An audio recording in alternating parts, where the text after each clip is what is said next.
Bonjour à tous. Cette vidéo concerne l'exploitation d'une base de données qui peut être obtenue sous la forme d'un fichier CSV, comma separated value, ou bien sous la forme d'une feuille Excel. Comme vous voyez ici, nous avons des données qui concernent avec un identificateur dans la base de données, une dénomination, une référence, un prix, une date de création dans la base et une date de modification dans la base. Donc nous souhaiterions extraire ces données.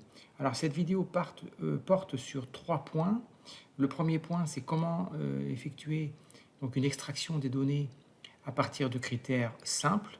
Deuxième point, à partir de critères complexes. Et puis le troisième point, c'est comment lire une donnée avec la fonction bdlire, une donnée donc dans cette base de données. On va commencer par le premier point.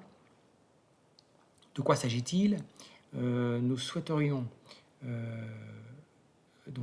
extraire les dénominations, le prix et la date de création, donc uniquement ces 3 champs-là, on n'est pas obligé de tout extraire, uniquement ces 3 champs-là, en indiquant donc qu'on voudrait les prix inférieurs ou égaux à 6 € et les dates de création dans la base antérieures au 1er août 2010. Alors, cette zone ici est appelée la zone de critères, et ici, ce sera la zone effectivement où on va pouvoir créer l'extraction.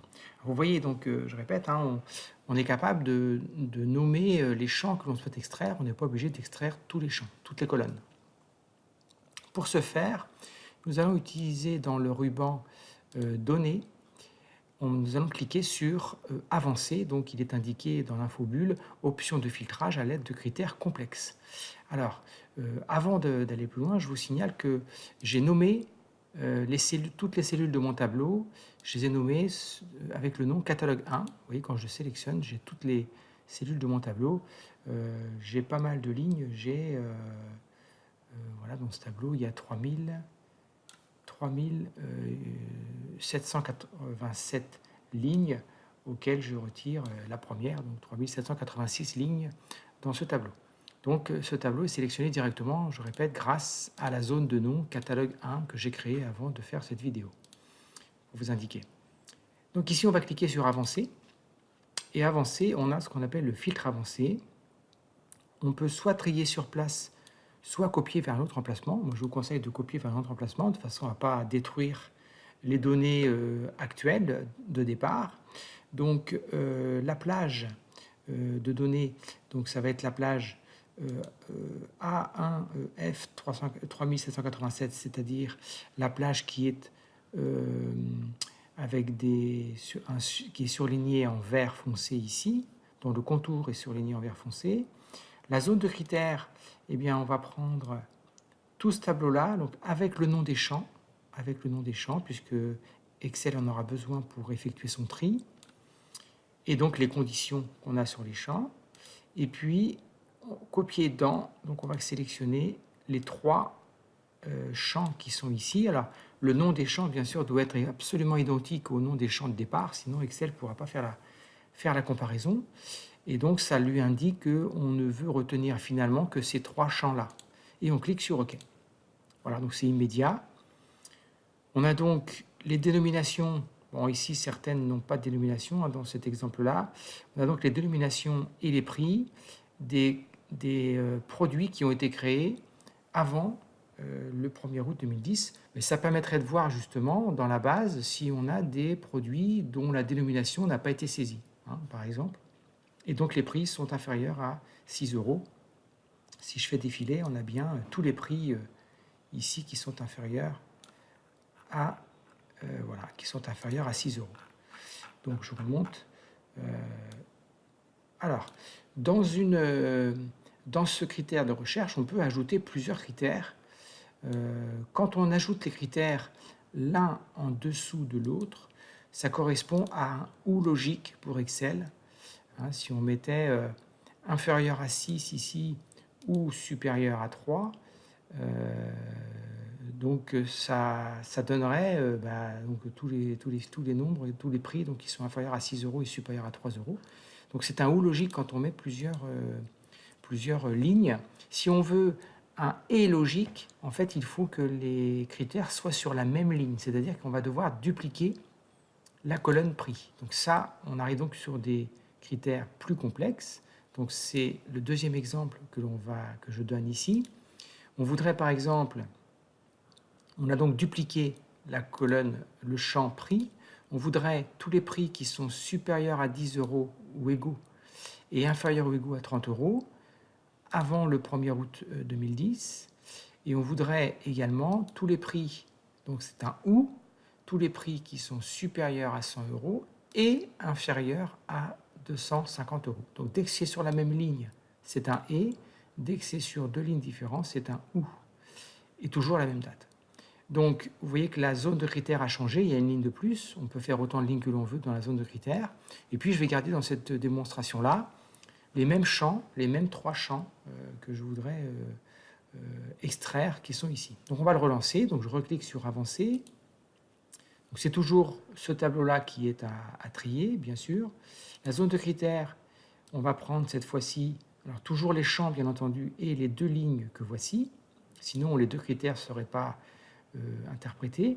On copie vers un nouvel emplacement, et ici, je vais sélectionner ces 3 emplacements-là pour lui dire que je ne souhaite pas, par exemple, la référence ni la date de modification. Voilà, et je clique sur OK. Donc là, on a bien les prix qui sont compris entre 100 et 250 € ou qui sont compris entre 10 et 30 €. Donc on a pu faire un filtre complexe puisque on ne pourrait pas faire ce type de filtrage avec les outils de base, notamment l'outil filtre donc basique, avec les différents filtres pour différents champs, puisqu'ils sont limités à un test, à un seul double test en fait. Donc ici on en a 2. Donc voilà pour ce deuxième point. Et puis le troisième point, c'est comment lire une donnée dans une base de données qui est mise sous la forme d'un fichier Excel. Eh bien, on utilise pour ça, alors il y aura toujours une zone de critères, et on utilise pour ça la fonction bdlire. Alors, bdlire, ici, cette zone, je l'ai appelée tab catalogue 3, puisqu'on est sur le 3e onglet concernant ce catalogue. Donc, les champs, donc les arguments de la fonction bdlire sont la base de données. La base de données, ça sera tab catalogue, c'est-à-dire une plage de cellules qui comprend en première ligne les noms des champs et ensuite, dans les lignes suivantes, les données. On a donc plus de 3000 lignes ici. Ensuite, bdlire, donc on cherche à lire A1. Donc ici, ça sera donc ça sera la colonne, donc le champ A1, c'est-à-dire le champ qui correspond aux identificateurs dans la base. Et puis ensuite, le champ des critères. Le champ des critères, vous voyez, c'est celui-là. Donc je vais le remettre en surligné. C'est le champ donc, qui comporte l'identificateur ainsi que la référence avec une ligne en dessous. Donc les titres des champs avec une ligne en dessous.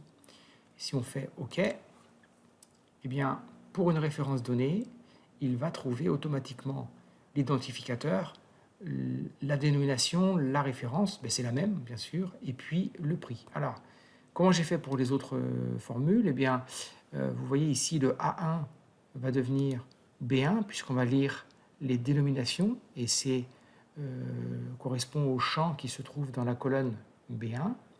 Le B1 ici va devenir C1, puisque ici on cherche la référence qui correspond à... Donc le champ référence, il est dans la colonne C1. Et puis ici, pour le prix, eh bien, ça sera la colonne D1. On a toujours la même zone de critères, ça ne change pas, et on a toujours la même base de données, c'est-à-dire le même, ici je l'ai appelé tab catalogue 3. Voilà donc pour la lecture dans cette base. Alors, si on ne met rien, effectivement, on a un problème puisqu'il n'y a rien à chercher. Donc, effectivement, on a une erreur que l'on trouve ici. Mais on peut récupérer cette erreur avec un si en disant que si il n'y a rien dans l'identificateur et rien dans la référence, alors on ne fait rien. Sinon, on lance la fonction bdlire. Alors, je vais chercher un identificateur, par exemple le 57, donc l'identificateur 57.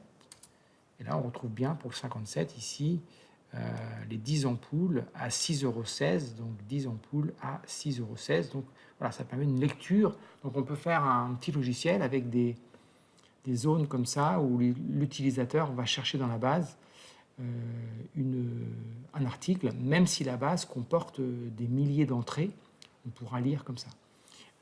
C'est beaucoup plus puissant que la fonction recherche V, puisque la fonction recherche V ne permet que de chercher que dans la première colonne de la plage. Ça veut dire qu'avec recherche V, nous pourrions rechercher simplement l'identificateur. Ici, vous voyez, on est capable de rechercher également la référence, où on pourrait rechercher aussi une date. En fait, on n'est pas limité par la zone de critères. Si on agrandit la zone de critères, eh bien, on peut comme ça avoir plus de choix sur la lecture qui sera effectuée avec la commande bdlire, commande donc de lecture dans une base de données. Voilà donc pour ces 3 points qui permettent soit d'extraire des données, soit de lire des données dans une base de données mise sous la forme d'une feuille Excel, donc d'un tableau Excel. Je vous souhaite une excellente journée et je vous dis à très bientôt.